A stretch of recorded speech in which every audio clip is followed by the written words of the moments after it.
Il y a à peu près 4 ou 5 semaines, nous avons introduit notre enseignement sur les dons spirituels. Et nous avons pris le soin d'enseigner aux enfants de Dieu la signification des dons spirituels et comment ça fonctionne. Et nous avons parlé aussi sur l'objectif, pourquoi le Saint-Esprit donne les dons spirituels dans l'Église. Et nous avons aussi parlé des ministères, des 5 ministères et comment cela fonctionne dans l'Église. Et l'objectif de tous ces enseignements, c'est pour que les enfants de Dieu ne soient pas ceux-là qui vont flotter à tout vent. Lengo la kuweza kupata hiyo vipaji na kufunza hiyo mafundisho ni kwamba kama wana wa Mungu tusipelekwe na pepo yote wala zaruba yote ijayo. Parce que dans le monde il y a beaucoup d'enseignements qui surgissent et ces enseignements-là ne cadrent pas avec la parole de Dieu. Katika ulimwengu huu kuna mafundisho mengi sana tunayo watu wanayofunza yasioambatana na neno la Mungu. Donc il y a nécessité que l'église soit enseignée sur certains domaines de la doctrine chrétienne. Kuna haja kwamba kanisa iweze kufundisha ajili ya hiyo mafundisho ya ajili ya lengo la kanisa. Alléluia. Aujourd'hui nous allons terminer cet enseignement sur les dons spirituels.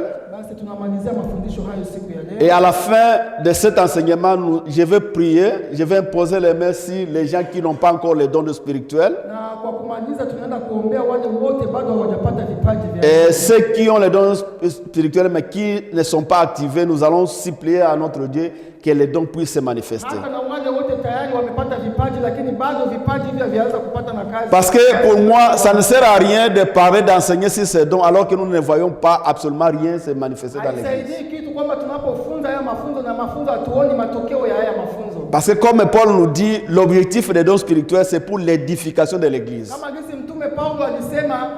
Kisa na chanzo cha kuweza kupana mafundisho hayo ni kwa kuweza kutakasa na faida ya kanisa. Donc c'est très important que nous enseignions et que nous puissions voir les manifestations ou la manifestation des dons dans l'église. Tuweze kufunza mafundisho haya na tuweze kuona matokeo ama matunda ya mafunzo haya. Alléluia. La fois passée nous avons introduit les 7 derniers dons spirituels que nous avons vus dans Romains et dans 1 Corinthiens 12. Na wiki iliyopita tuliweza kuona vile vipaji 7 vya roho tuliweza kukuta katika Wakorintho wa pili. Et nous n'avons pas pu terminer parce que le temps n'était pas vraiment à notre côté. Voilà pourquoi nous allons continuer avec les 4 autres dons qui nous sont restés et puis nous allons terminer. Hatukumaliza na mafundisho ya ajili ya muda au kuturuhusu lakini tunaenda kumalizia mafunzo hayo. Alors je vais vous demander à ce que quelqu'un nous lit encore ce verset là dans Romains 12, chapitre 12, verset 6 à 8. Et l'autre va aussi nous lire, bien sûr, dans 1 Corinthiens 12, 28. Ce sont là les 2 versets où nous trouvons les 7 autres dons spirituels que nous allons terminer avec. Oui, Romains? Chapitre 12, 6 à 8. Oui. Warumi sura ya 12 mstari wa 12 hadi Banane. 18. Lisons la parole de Dieu dans Romains chapitre 12, verset 6 à 8, la Bible dit: puisque nous avons des dons différents, selon la grâce qui nous a été accordée, que celui qui a le don de prophétie l'exerce selon l'analogie. Nous avons déjà parlé sur le don de la prophétie, oui.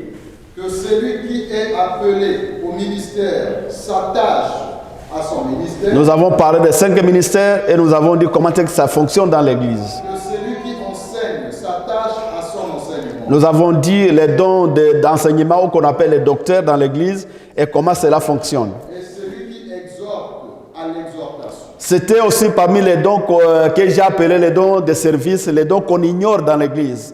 Nous avons parlé les dons d'exhortation et nous l'avons enseigné la fois passée.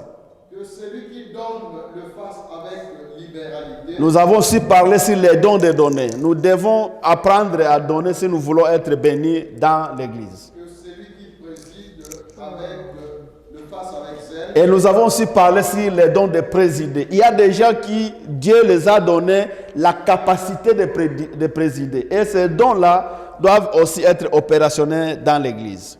Que celui qui pratique la miséricorde le fasse avec joie. Amen. Amen. Là, nous avons un autre don qu'on n'a pas encore enseigné, les dons de miséricorde. Alors, quelqu'un nous lit aussi dans dans 1 Corinthiens 12, et puis nous allons prendre les restes des dons. 1 Corinthiens 12, 28. On y est? Oui. Et Dieu a établi dans l'Église, premièrement des apôtres,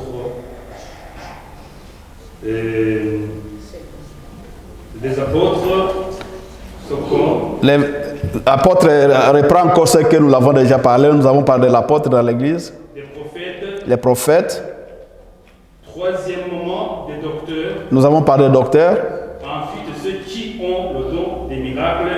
Nous avons aussi parlé des dons de miracles. Puis ceux qui ont le don de guérir. Nous avons parlé des dons de guérison. De secourir. Les dons de secourir. On n'a pas encore entendu parler de ça dans l'Église. De gouverner. Les dons de gouverner. Et de parler diverses langues. De parler en langue, nous l'avons déjà entendu. Donc aujourd'hui, nous allons essayer de prendre d'autres dons qui ne sont pas souvent enseignés dans l'Église pour que nous puissions comprendre comment ces dons fonctionnent et pourquoi l'Église en a besoin. Tunaenda kuona vingine vipaji mara nyingi kawaida havisemewi ndani ya kanisa, lakini tunaenda kuona namna gani vipaji hivyo vinatumika na kwa nini tuweze kupata vipaji hivyo. Les quatrième dons parmi la liste de 7 dons que nous avons parlé, nous parlons des dons de la miséricorde. Kipaji cha huruma. Les dons de miséricorde. Kipaji cha huruma. Qu'est-ce que la miséricorde? Huruma inamaanisha. Miséricorde, c'est la bienveillance ou la compassion. Ni kuweza kuhurumia labda mtu aliyekuwa katika shida fulani fulani, wao unamwonea huruma. Quand on parle d'un Dieu miséricordieux, on parle d'un Dieu qui a la compassion. Kusema ni kuwa na huruma na mtu mwingine. Quand on parle des dons de miséricorde, c'est-à-dire c'est un don ou la capacité d'avoir la compassion envers les autres. Ni kuweze kuwa na ule haki wala kuwa na uwezo wa kuweza kuhurumia watu wengine. Ici, avoir la miséricorde, savoir la compassion d'aider les autres lorsqu'ils ont besoin. C'est pourvoir aux besoins des autres qui sont en besoin. Ici, il s'agit de voir là où les besoins se manifestent. Parce que quand nous parlons de donner, on peut donner à l'église même s'il n'y a pas besoin.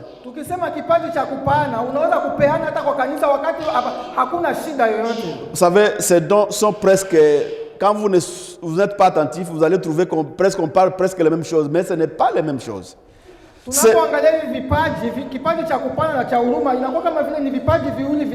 Quelqu'un qui est miséricordieux,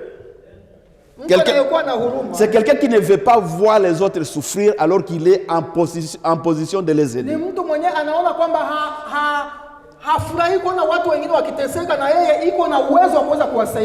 Alléluia. Est-ce que vous avez déjà vu avec les gens dans la société? Les gens qui sont vraiment touchés lorsque les autres souffrent. Mais contrairement aujourd'hui, ce que nous voyons dans l'église, nous voyons les gens qui sont joyeux lorsque les autres souffrent. Les enfants de Dieu, c'est comme si la souffrance des autres fait plaisir aux autres. Au lieu d'avoir le cœur de miséricorde, au lieu d'être touché lorsqu'il y a un frère ou une sœur qui est en train de souffrir, nous voyons l'église, les gens se réjouissent.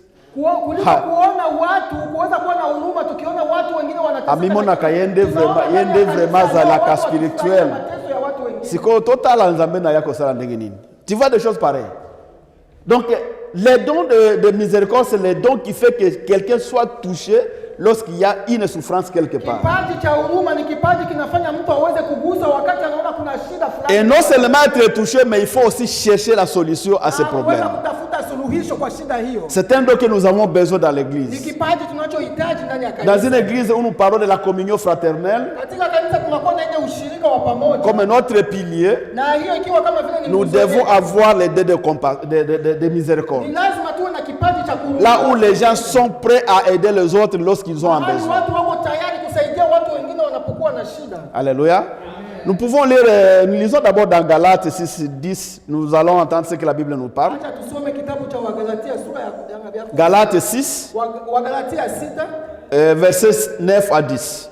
9 hadi 10. Wagalatia 6 9 na 10. Nous lisons la parole de Dieu, Galates 6, 9 à 10, la Bible dit: Ne nous lassons pas de faire le bien, car nous moissonnerons au temps convenable si nous ne relâchons pas.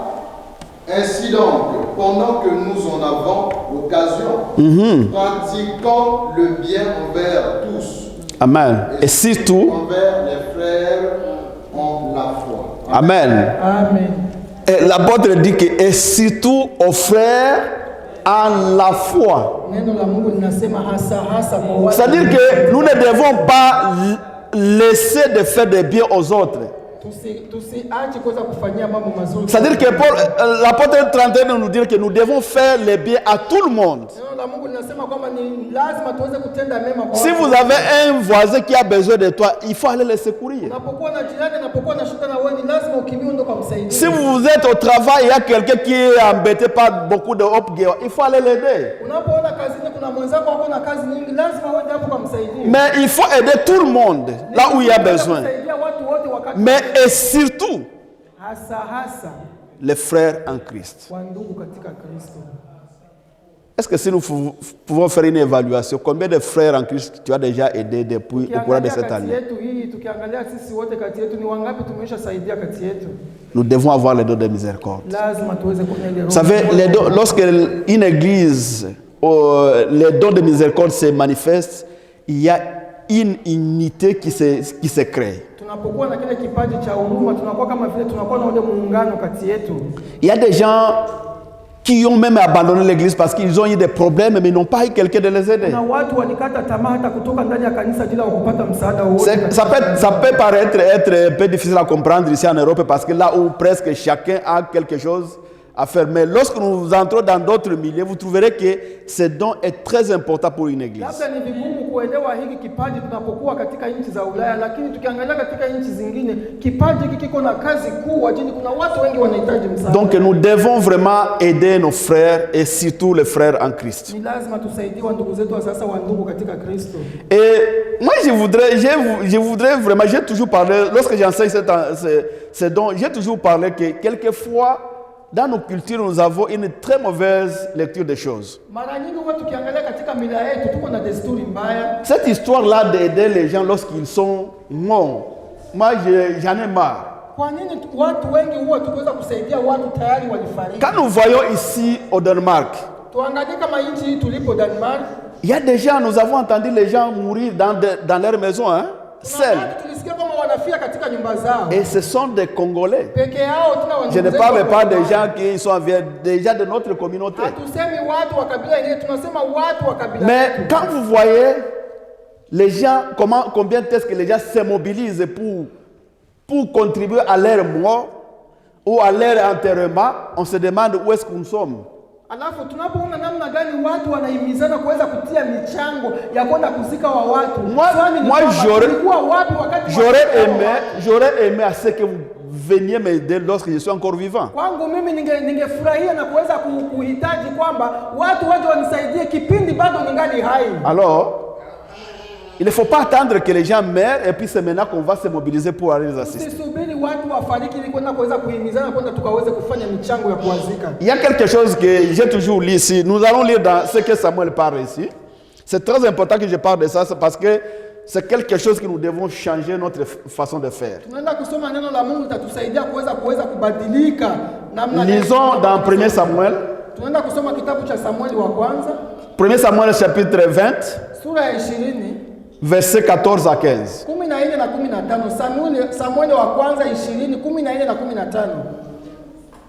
Quelqu'un peut nous lire rapidement 1 Samuel 20, 14 à 15. Samuel wa kwanza sura ya 12:14 hadi 15. La Bible dit, si je dois vivre encore, si je dois vivre encore, veuille user envers moi de la bonté de l'Éternel.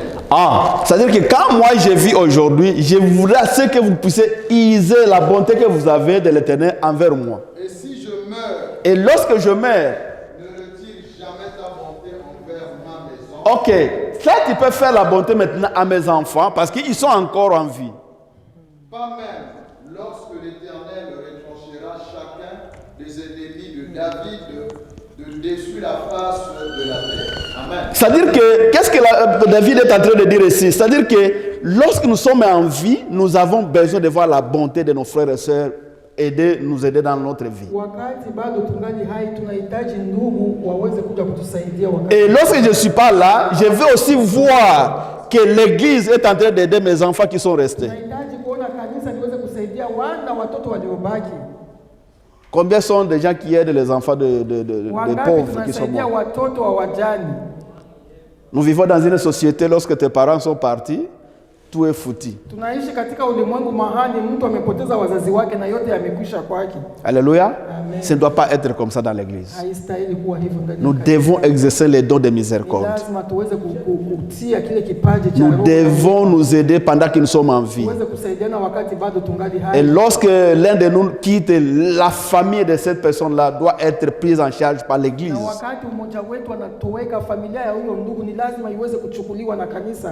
Alléluia. Amen. Je ne parle pas de choses impossibles, ce sont des choses que Dieu nous recommande à faire. Voilà pourquoi nous devons avoir ces dons se manifester dans notre église.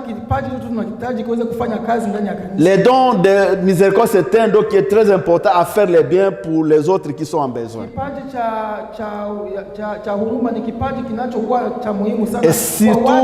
Et surtout ceux qui sont des frères en Christ. Amen. Amen. Amen. Amen.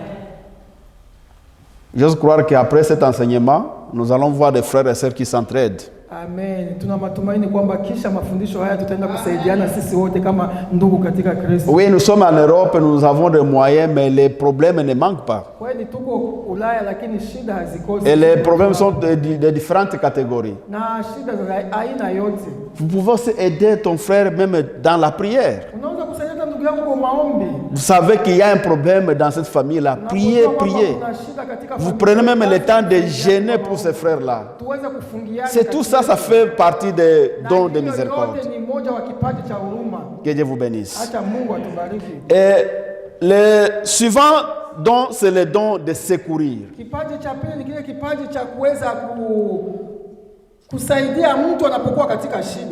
Les dons de secourir. Vous savez, ce sont des mots qui sont presque la même chose. Voilà pourquoi je comprends beaucoup d'enseignants ne veulent pas vraiment entrer dans ça parce que c'est comme si on parlait les mêmes choses.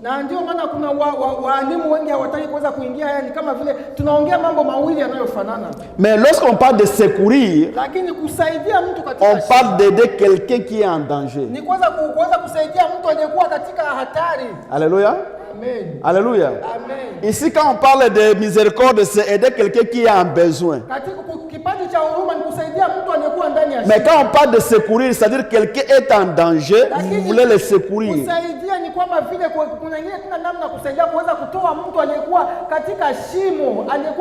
Parce que secourir, c'est tirer quelqu'un d'un danger quelconque.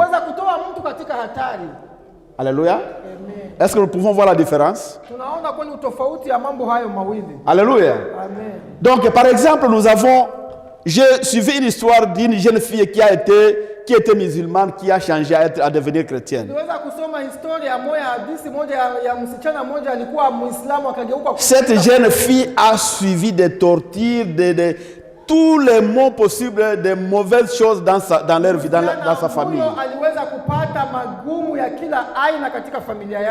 Jusqu'à ce que la fille était au point de quitter la foi.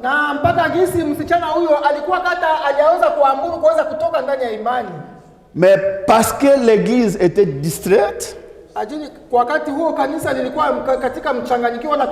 la fille a manqué le secours. Msichana huyo aliweza kosa msaada. Elle venait à l'église clandestinement, mais il n'y avait pas personne qui voulait savoir quelle est la situation qu'il était en train de passer à sa famille. Jusqu'à ce qu'il est arrivé, la fille a été égorgée. Parce que la famille ne pourrait plus encore supporter une fille, leur fille, et une fille d'imam qui va à l'église.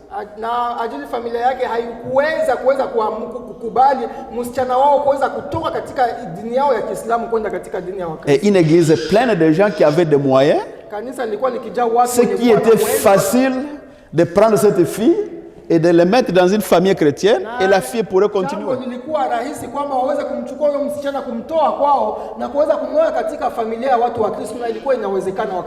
Les dons de secourir. Il y a des gens qui sont en danger de la foi à cause de différentes situations. Il y a des gens il y a des filles, excusez-moi, je parle de filles, il y a des filles chez nous par exemple ou partout en Afrique où elles sont poussées à faire la prostitution par exemple pour gagner l'argent, pour gagner le pain, pour gagner les frais scolaires. Alors que nous avons les églises où il y a des gens qui ont tous les moyens possibles. Kuna wasichana wa Kristo katika nchi zetu wanajiruhusu kwenda kufanya maisha ya kuweza kuishi ukahaba ili waweze kupata pesa ya kuweza kulipa shule, pesa ya kuishi, na wako ndani ya kanisa na kanisa ziko na uwezo. Et ce que fait les membres de l'église, c'est condamner, c'est critiquer la fille, elle se comporte cela au lieu de savoir quelles sont les causes qui fait que cette fille se comporte de la manière. Na la ajabu kanisa ya leo kuweza kujua, kuweza kukaribia watu hao, kujua shida zao ni nini. Tuko hapo ajili ya kushutumu watu. Donc en tant qu'église, nous devons avoir les dons de secourir. Kama kanisa ni vizuri tuweze kuwa na vipaji vya kuweza kusaidia. Lorsque vous voyez un frère ou une sœur est en danger de perdre sa foi à cause de certains problèmes, il faut l'aider. Tunapoona ndugu zetu katika Kristo wako katika shida ya kuweza hata kuweza kupoteza imani yao, ni lazima tuwasaidie. Alléluia. Amen. Alléluia. Amen. Nous sommes appelés à nous secourir. Tumeitwa kuweza kusaidiana. C'est un peu difficile à trouver des exemples, mais ce qui est important ici, nous devons savoir que secourir c'est quelqu'un, c'est le tirer des dangers. Ya muhimu hapa katika yote tunaongea kwamba kusaidia mtu ni kuweza kutoa mtu katika hatari. Et les dangers peuvent être de toutes sortes de dangers que nous connaissons. Labda kuweza kutoa mtu katika hatari zote tunazozijua. Et les dangers que nous parlons à l'église, c'est le danger de cesser d'abandonner la foi. Na hatari watu kiongelea katika kanisa ni ile kanisa hatari ya kuweza kuachana. L'église doit être en mesure de sauver les gens qui sont en mesure, qui sont en cours d'abandonner la foi à cause des problèmes qu'ils sont en train de subir.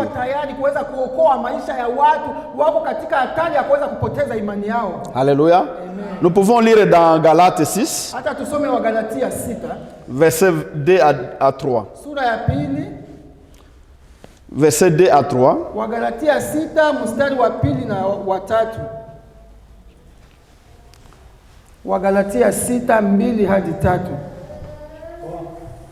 Galates 6, 2 à 3. Portez les fardeaux les uns des autres et vous accomplirez ainsi la loi du Christ.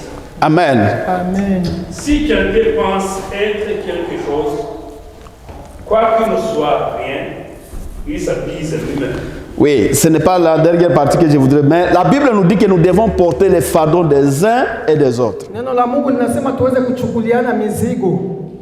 Alléluia. Amen. Nous devons porter les fardeaux des uns aux autres. C'est-à-dire que nous devons, en tant qu'église, voir là où il y a les problèmes et comment est-ce qu'on peut aider dans ces problèmes. S'il y a un besoin, nous devons exécuter la miséricorde. Là où il y a les dangers, nous devons exécuter les dons de secourir.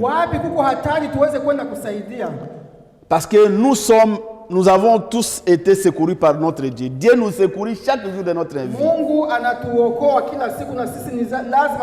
Et nous avons aussi le devoir de secourir les autres pour qu'ils ne puissent pas tomber dans les dangers. Alléluia. Est-ce qu'on est ensemble? Est-ce qu'on peut voir la différence entre miséricorde et secourir? Tunaona utofauti wa neno mbili, savez, kusaidia kuwa na huruma na mtu. Quand vous voyez vraiment, quand on parle de ce don-là, et que vous voyez que si ce don-là peut exécuter, peuvent s'exprimer ou se manifester dans l'église, on trouve vraiment, on aura une église extraordinaire. Kwa kweli tuangalie umuhimu wa vipaji hivi. Tutakapopata vipaji hivi vikiweza kufanya ndani ya kanisa, kwa kweli tutaenda kuona kanisa namna gani maendeleo ya kiroho inaendelea ndani ya kanisa. Alléluia. Amen. Mais aujourd'hui nous avons aussi un problème parce qu'il y a des gens, quand tu veux entrer dans sa vie, tu veux aider, tu veux secourir, ça devient un problème. Mais toi, qui es-tu? Est-ce que tu veux te connaître? C'est toi qui es le plus spirituel du monde. Tout ça. C'est aussi un problème. Kuna aina za Wakristo unapotaka kuweza kumuingilia kwa undani ili uweze kumpatia msaada, inakuwa ni shida. Mtu anaanza kujongea nyuma, hataki uweze kuingia katika maisha yake. Mtu anaanza kuongea mambo ya huku na huku, kuuliza kwa nini unakuja katika maisha yake, na hiyo ni shida kubwa iko ndani. Mais l'église, nous devons appliquer la miséricorde, nous devons appliquer les dons de secourir. Kama kanisa ni lazima tuweze kuwa na kipaji cha huruma na kipaji cha kuweza kusaidia wengine. Ah oui, nous avons le sixième don que nous parlons, les dons de gouverner. Kipaji cha sita nacho ni kipaji cha kutawala. Comme moi je dis aux gens, il n'y a rien qui se passe dans le monde qui n'est pas dans la Bible. Presque tout ce que nous pouvons imaginer dans le monde, la Bible parle de ça. Kuna wakati huwa nikiweza kuelezea watu kwamba hakuna mambo yoyote au katika ulimwengu huu yasiyopatikana ndani ya Biblia, yote yamo.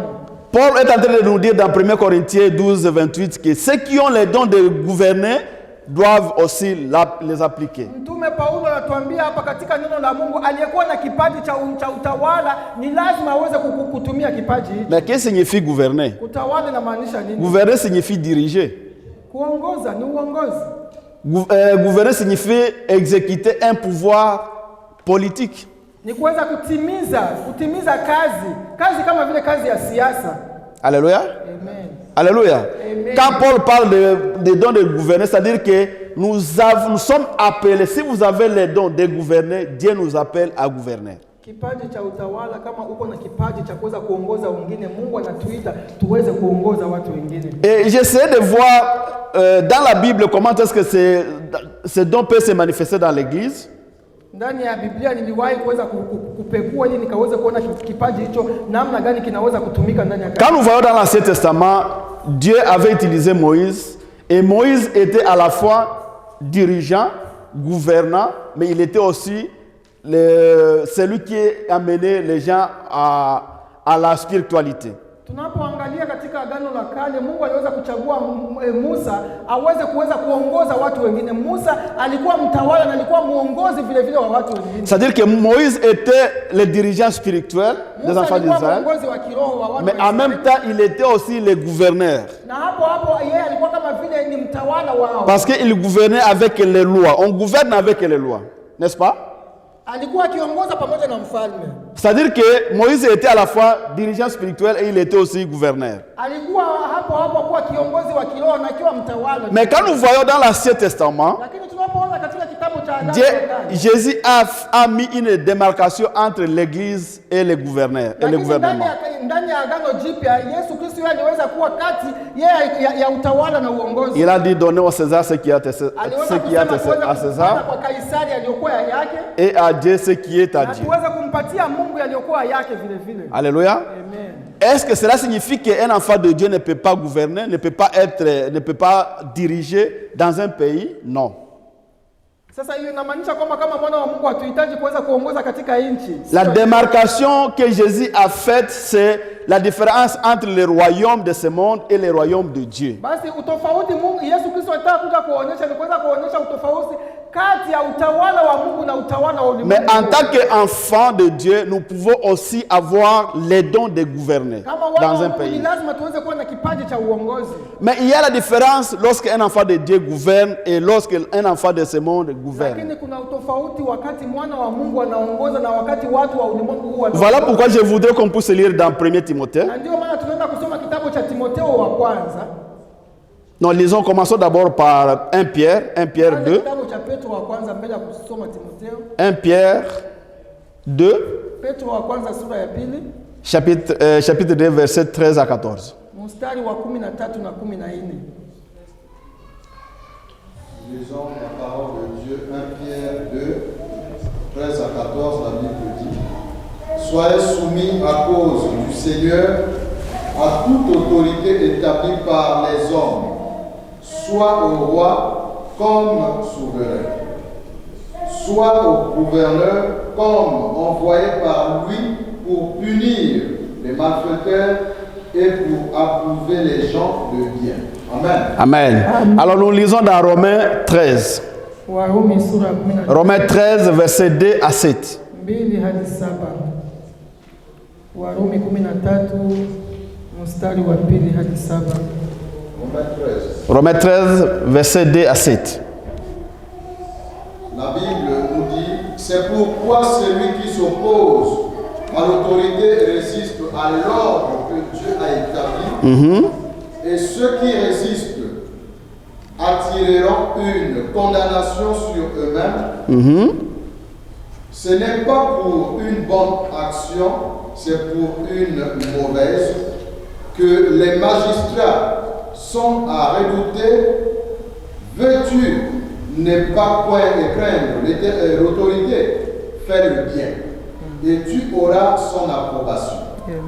Le magistrat est serviteur de Dieu pour ton bien, mais si tu le fais mal, crains, car ce n'est pas en vain qu'il porte l'épée, étant serviteur de Dieu pour exercer la vengeance et punir celui qui fait mal.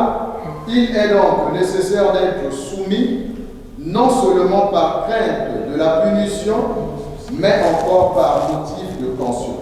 Amen. C'est aussi, Ça, vous êtes verset combien? verset 6, Ok, continue. c'est aussi pour cela que vous payez les impôts, car les magistrats sont des ministres de Dieu entièrement appliqués à cette fonction. Amen. Amen. Amen. Alors vous terminez à lire 1 Timothée, comme ça je vais prendre tout ensemble. 1 Timothée 2, 1 à 2. 1 Timothée 2. 1 Timothée chapitre 2, verset 1 à 2. Lisons ici, la Bible dit: j'exhorte donc avant toute chose à faire des prières, des supplications, des requêtes, des actions de grâce pour tous les hommes, pour les rois et pour tous ceux qui sont élevés en dignité, afin que nous menions une vie paisible et tranquille en toute piété et honnêteté. Amen. Amen. Alléluia. Amen. Ici, nous voyons, je disais que Jésus a fait une sorte de débarcation entre l'Église et le gouvernement. Mungu Yesu Kristo anaweza kufanya utofauti katika uongozi wa ulimwengu na uongozi wa. Et l'Église, le rôle de l'Église, selon ce que Paul est en train de nous dire, est de prier pour ceux qui sont établis, pour le gouvernement ou ceux qui sont élevés en dignité. Kazi ya kanisa ya leo ni kwamba kuweza kuombea wale viongozi wote wako ndani ya kanisa. Mais il nous dit aussi que nous devons respecter ceux qui sont les autorités qui sont établies par les hommes parce qu'ils sont des ministres de Jésus. De Dieu. Tuweze kuheshimu wale wote wao katika uongozi wa ulimwengu kwa ajili ni watu wanaomuwakilisha Mungu katika ulimwengu. C'est pourquoi on parle toujours toute autorité vient de Dieu. Na ndio maana wanasema uongozi wote watoka kwa Mungu. C'est-à-dire tout le système de gouvernement qui est établi dans un pays est autorisé par Dieu. Ni kusema kwamba system yote ya uongozi iko katika nchi fulani hiyo inaruhusiwa na Mungu. Et l'objectif de ce système-là, c'est pour que les gens puissent vivre dans l'ordre. Na lengo la huyo uongozi ni kusema kwamba watu waweze kuishi katika amani na Pour éviter que le mal ne puisse pas prendre le dessus de tout le monde. kuweza kuzuia kwamba ubaya usiwezi kuongoza.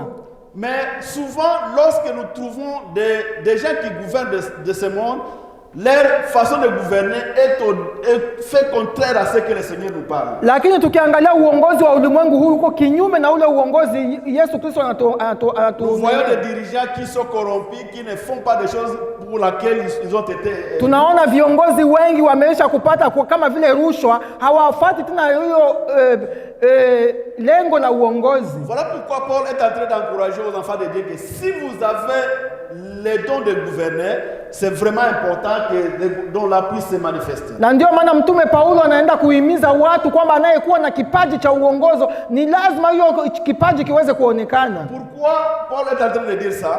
Kwa nini anaongea hivyo? Parce que lorsque un enfant de Dieu gouverne, Ajili wakati mwana wa Mungu anaongoza, il amène la joie dans la population. Analeta furaha katika watu.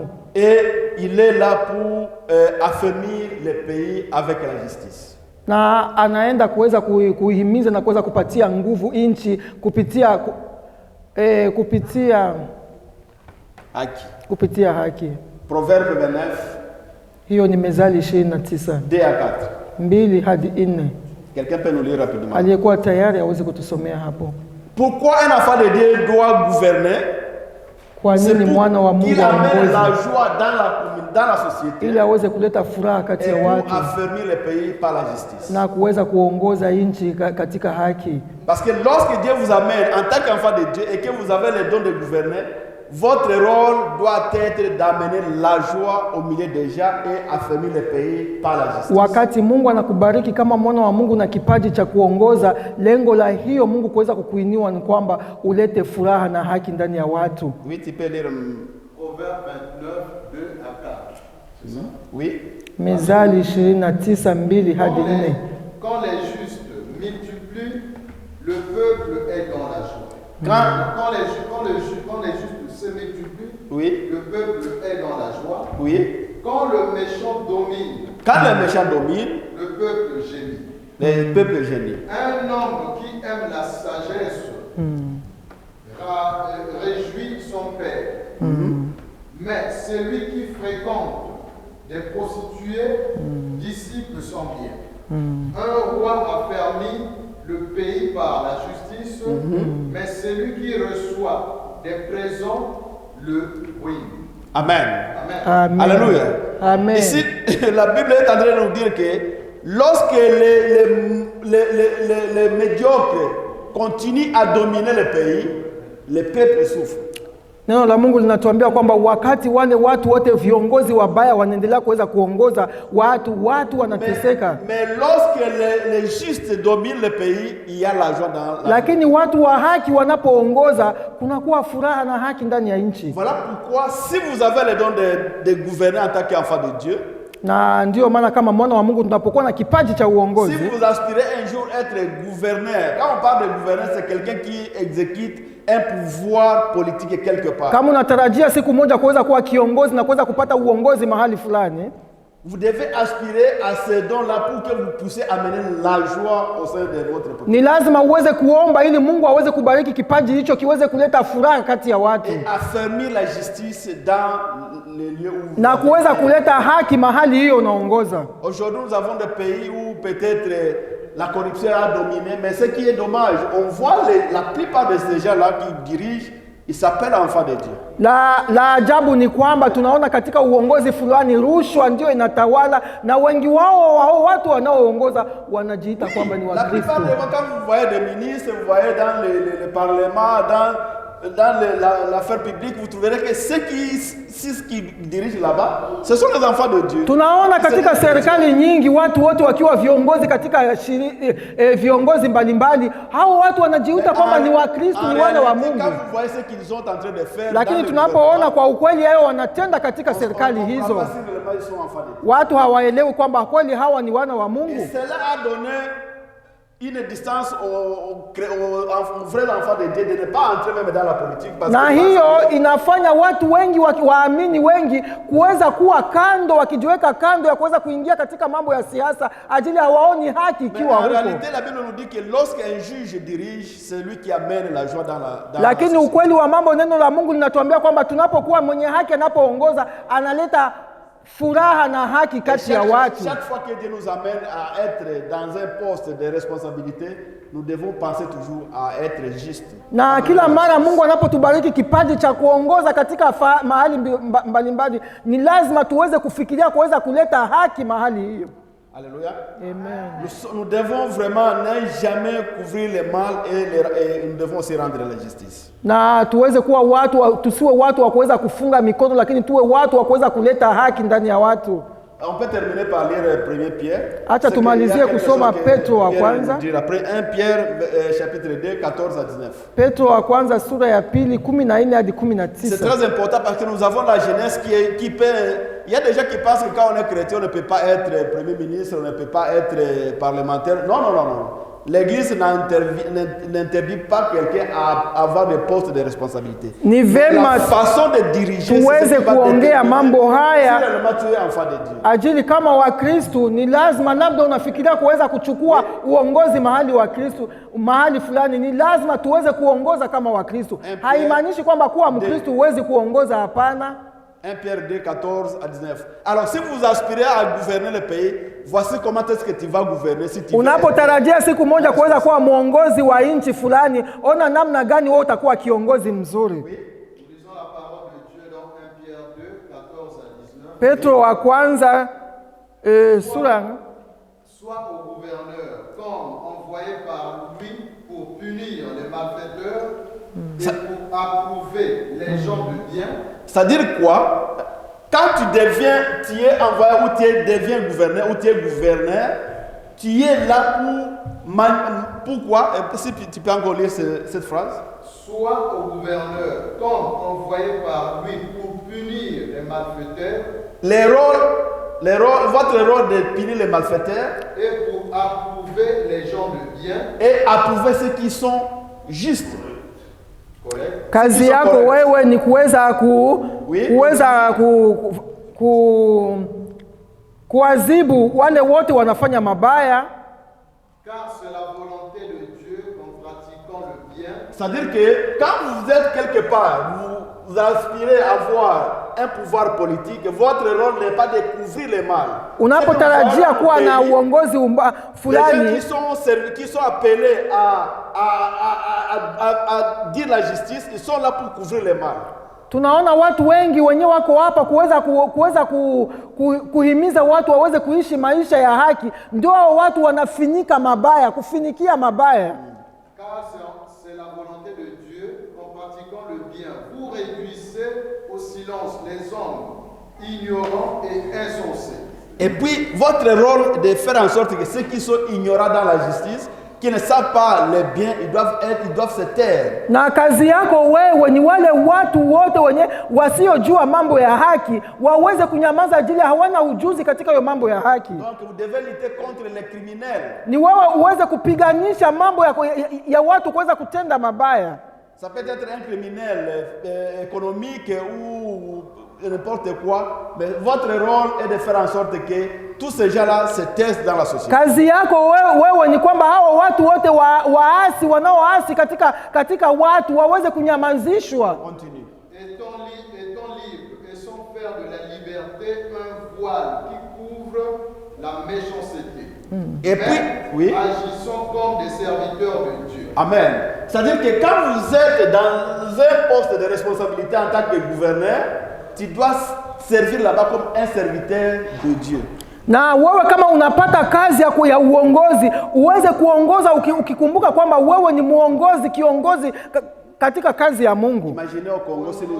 Imaginez si dans un pays comme le Congo, nous avons des politiciens qui servent le pays comme les serviteurs de Dieu. Tuangalie kama vile nchi yetu kubwa, nchi kama vile ya Kongo, tuweze kupata viongozi wanaoongoza nchi kama vile watumishi wa Mungu. Hiyo nchi yetu itakuwa ni paradiso tukisema. Alléluia. Amen. Alléluia. Amen. Oui. Honorez tout le monde, aimez les frères, Amen. craignez Dieu, honorez le roi. Non, allez lentement. Votre rôle, si vous êtes politicien chrétien, vous devez d'abord aimer ton peuple. Et c'est le grand problème que nous avons. Wewe kama uko kiongozi, sasa kiongozi wa nchi, ni lazima uweze kupenda watu unaoongoza. Nous avons les dirigeants qui n'aiment pas leur peuple. Sasa shida ni kwamba tuko na viongozi wenyewe hawapendi watu wao. Il voit seulement sa petite famille et puis il veut tout cet argent du pays puis se l'entrer dans. Watu wako hapo wanafurahia tu kuweza kupenda ile familia zao za karibu yao, wanataka pesa zote za nchi ziweze kuwa katika mifuko yao ziwe zao. Maintenant les combats, il faut que chaque famille qui ait quelqu'un qui va être aussi élevé pour que. Na ndio maana kuna vita kati ya watu ili kila familia inapiganisha waweze kuwa na kiongozi wao. Pour connaître ce que je suis en train de faire, essayez de voir si quelqu'un dans une famille est élevé au niveau des ministres, vous allez voir comment est-ce que la famille fête. Parce que c'est maintenant leur occasion de se retrouver.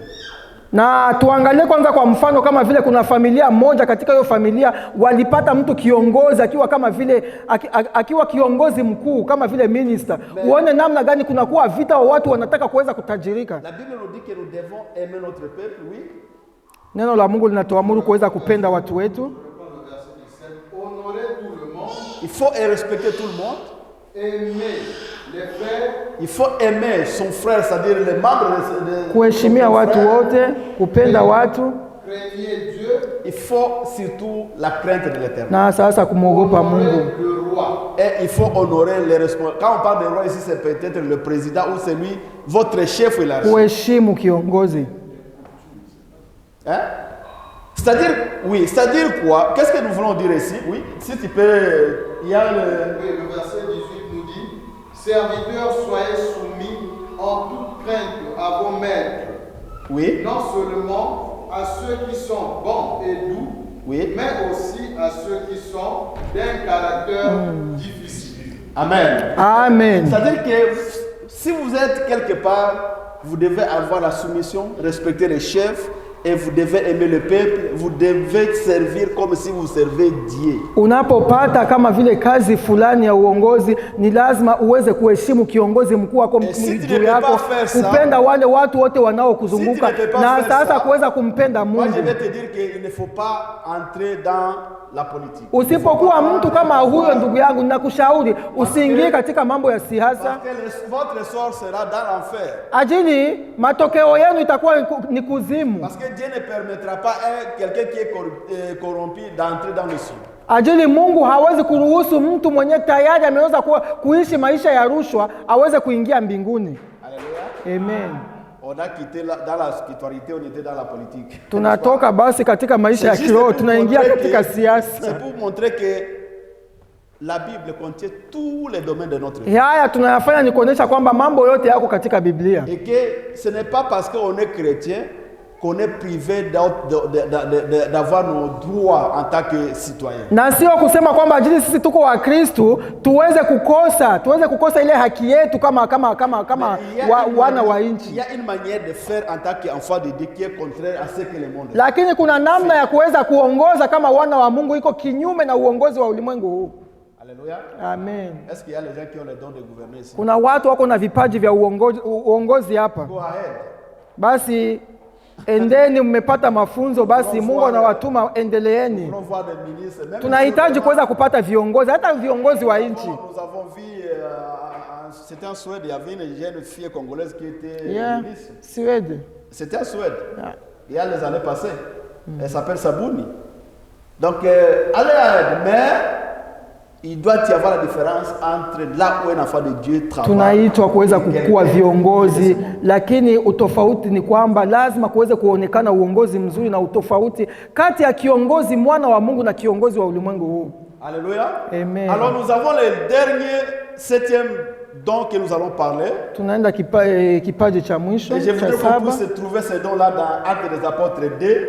Nous allons tous découvrir ces dons-là. Tunaenda kupata kipaji hicho katika Matendo ya Mitume. Actes des Apôtres 2, Matendo ya Mitume sura ya pili, versets 38 à 39. 38 hadi 39. 38 hadi 39.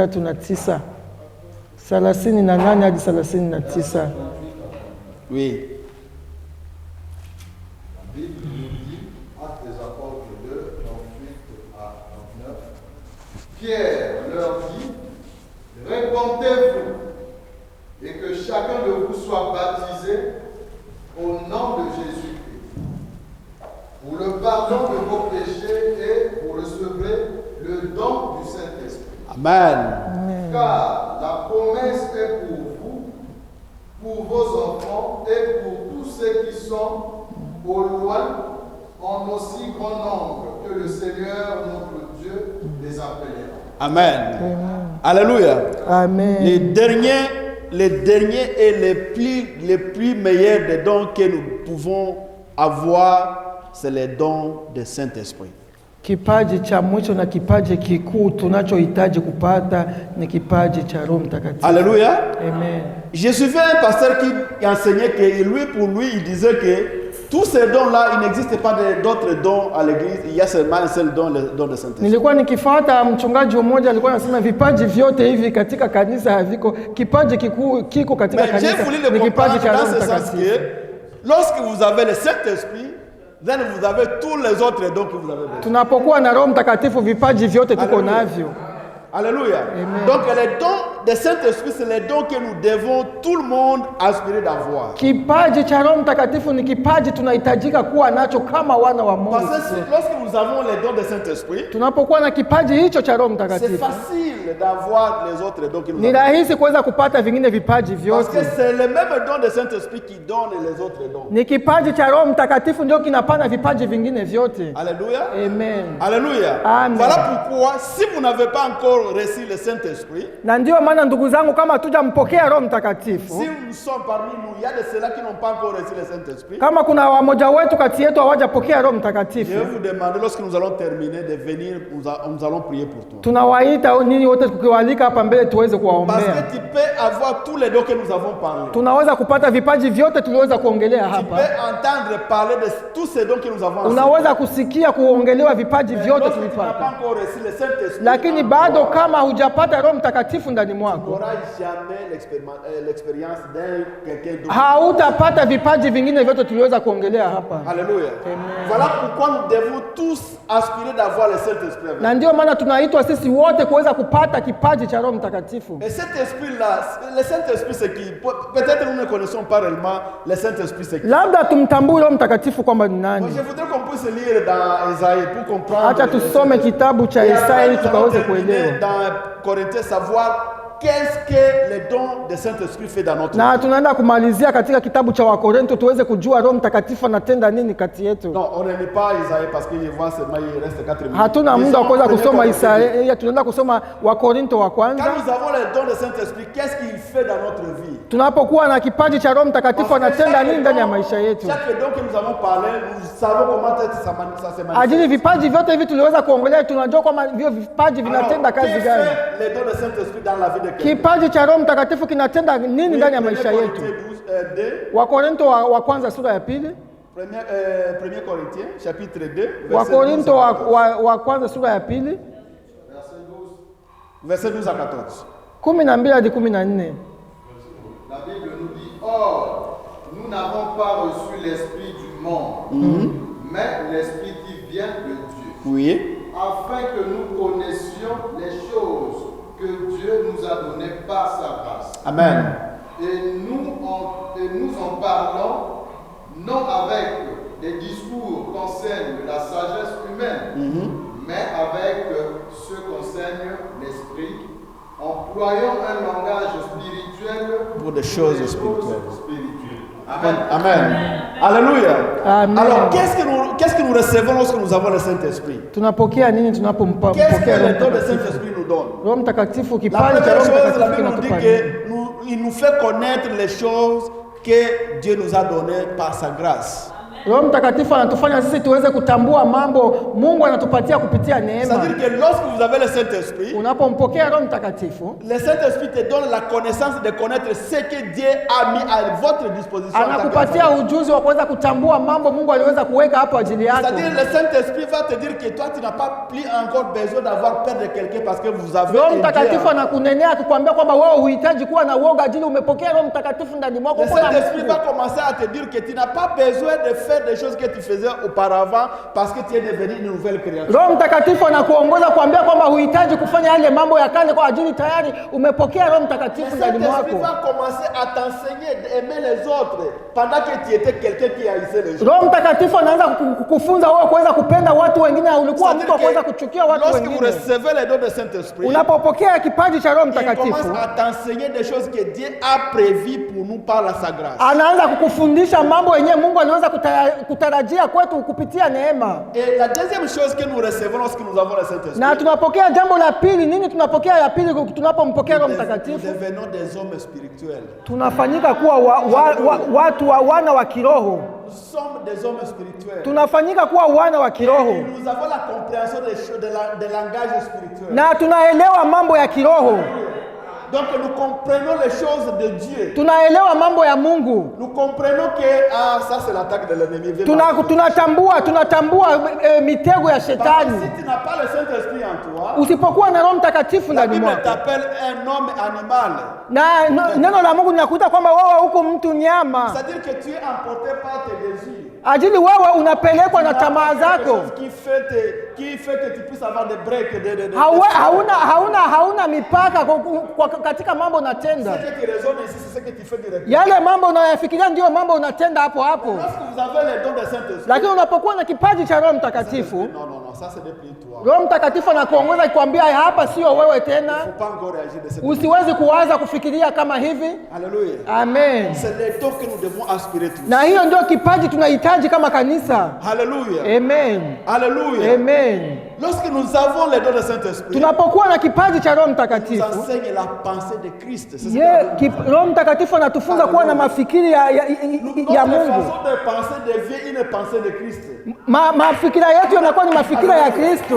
Je ne sais pas si vous me comprenez. Sijui kama tunaelewana. Donc nous ne sommes pas des gens qui pensent comme le monde pense. Sisi tuna watu tunafikiria kama ulimwengu huu. Nous avons la pensée de Christ en nous. Tunakuwa na mafikira ya Parce que Kristo c'est ndani le mwetu. rôle du Saint-Esprit de nous enseigner. Na hiyo ndio kazi ya Roho Mtakatifu Et anatufunza. lorsque nous connaissons la pensée de Christ, Na tunapokuwa na ile mafikira ya Kristo, nous devenons comme Christ. tunafanyika kuwa kama vile Kristo. Alléluia. Amen. Donc le Christ devient notre modèle. Kristo anakuwa kama vile ni mfano wetu. Alléluia. Amen. Et c'est les dons que nous devons aspirer. Na hicho ndio kipaji tunahitaji. C'est les dons que nous devons aspirer. Ndio kipaji Et la tunahitaji. quatrième chose que nous recevons de dons de Na Saint-Esprit, jambo la nne tunapokea kama vile kipaji cha Roho c'est le Mtakatifu. pouvoir de devenir les témoins de Jésus-Christ. Ni ile nguvu ya tunafanyika kuwa kama vile mashuhuda wa Yesu Kristo. On a le pouvoir de parler de Christ partout où nous sommes. Hapo tunakuwa na uwezo wa kuweza kuongelea Kristo mahali On a popote. plus honte d'être- Hatuna tena aibu ya kuweza kuitwa wana wa Mungu.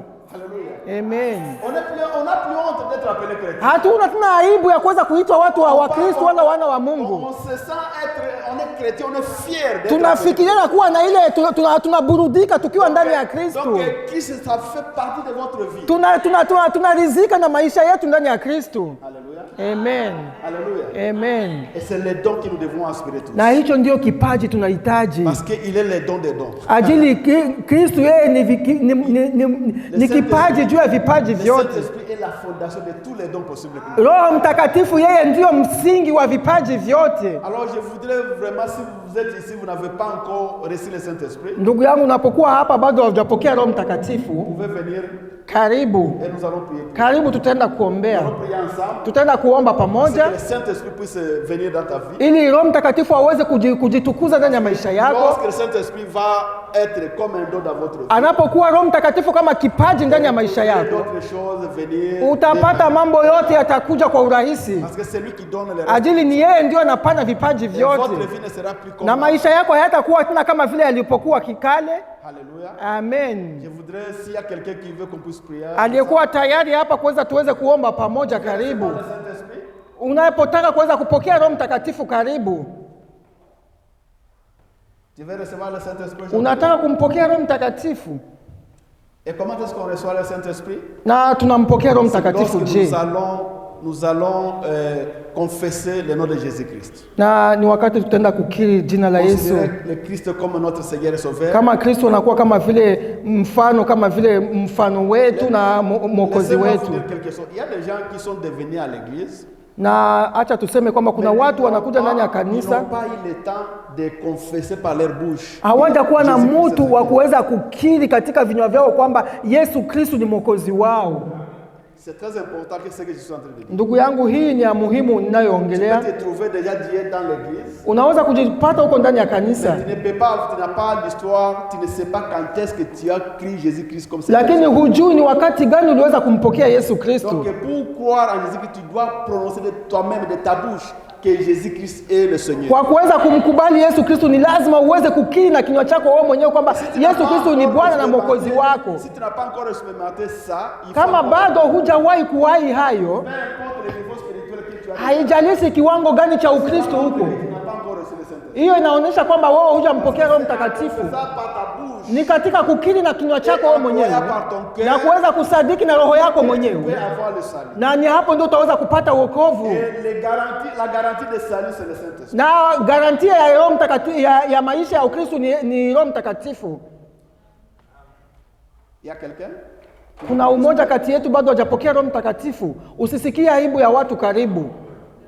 Alors s'il n'y en a pas, nous allons nous lever.